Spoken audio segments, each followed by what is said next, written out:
আসসালামু আলাইকুম।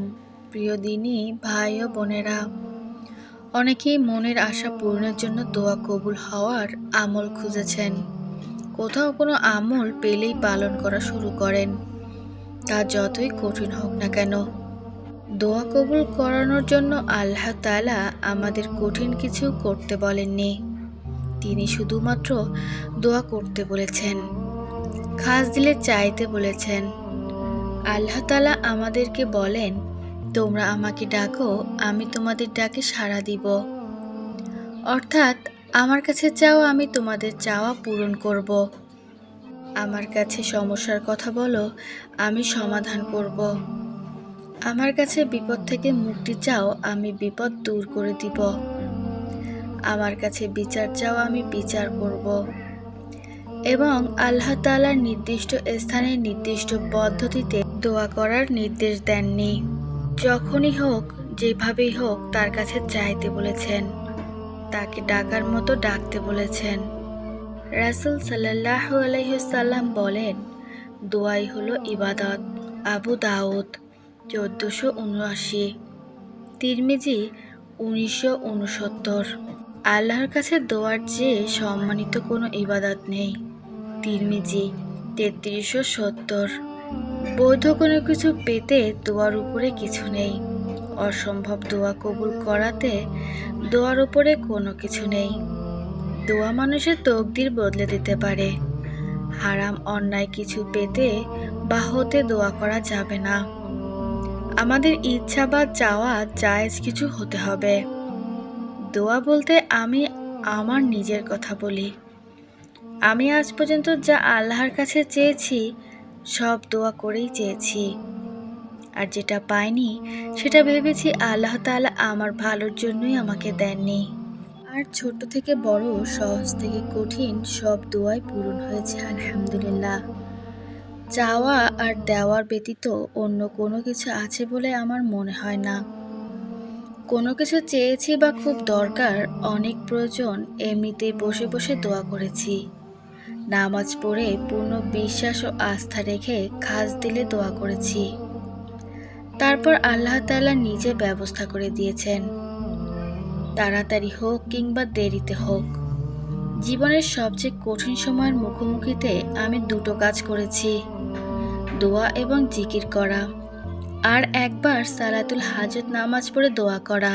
আল্লাহ তাআলা বিপদটাকে সামান্য হওয়ার তৌফিকও দেননি আলহামদুলিল্লাহ।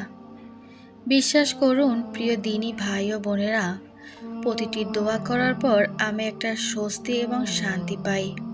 যেন মনে হয় আমার কোনো চিন্তা নেই, আল্লাহই আমার জন্য যথেষ্ট। সবাই ফিরিয়ে দিলেও তিনি আমাকে ফিরিয়ে দিবেন না। দোয়া কবুল হওয়ার জন্য প্রথমত দুটো কাজ বাদ দিতে হবে। প্রথমত, উদাসীন অন্তর নিয়ে দোয়া করা যাবে না।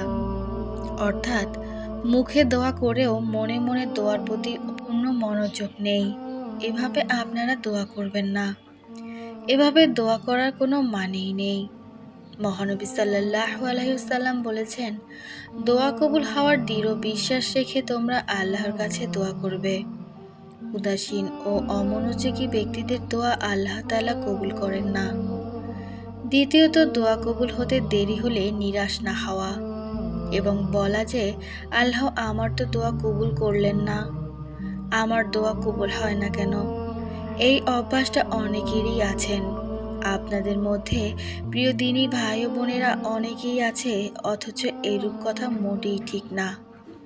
রাসূল সাল্লাল্লাহু আলাইহি সাল্লাম বলেছেন, তোমাদের প্রত্যেক ব্যক্তির দোয়া কবুল হয়ে থাকে।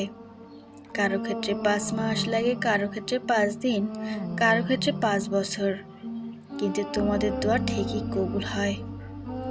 যা চেয়েছি তা হয়তো আল্লাহ আমাকে দিবেন, আর যদি না হয় তাহলে তার থেকে উত্তম কিছু আমাকে দিবেন ইনশাআল্লাহ।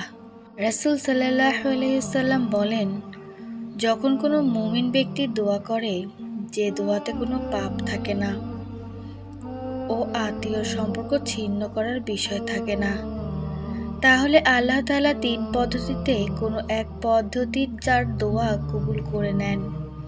যে দোয়া করেছেন সে দোয়া হুবহু কবুল করেছেন, অথবা দোয়ার মাধ্যমে আপনার উপর কোনো আগত বিপদ দূর হয়ে যায়। এ কথা শুনে সাহাবীগণ বললেন, তাহলে আমরা অধিক পরিমাণে দোয়া করতে থাকব। রাসূল সাল্লাল্লাহু আলাইহি সাল্লাম বললেন, তোমরা যত প্রার্থনাই করবে আল্লাহ তার চেয়ে বেশি কবুল করতে পারেন।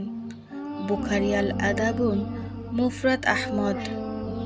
যেভাবে দোয়া করা উচিত, প্রথমত দোয়া কবুল হবেই এমন দৃঢ় আশা নিয়ে দোয়া কবুল করা, এবং দোয়া শুরু এবং শেষে আল্লাহর প্রশংসা আদায় করা, রাসূলের প্রতি দুরূদ পাঠ করা।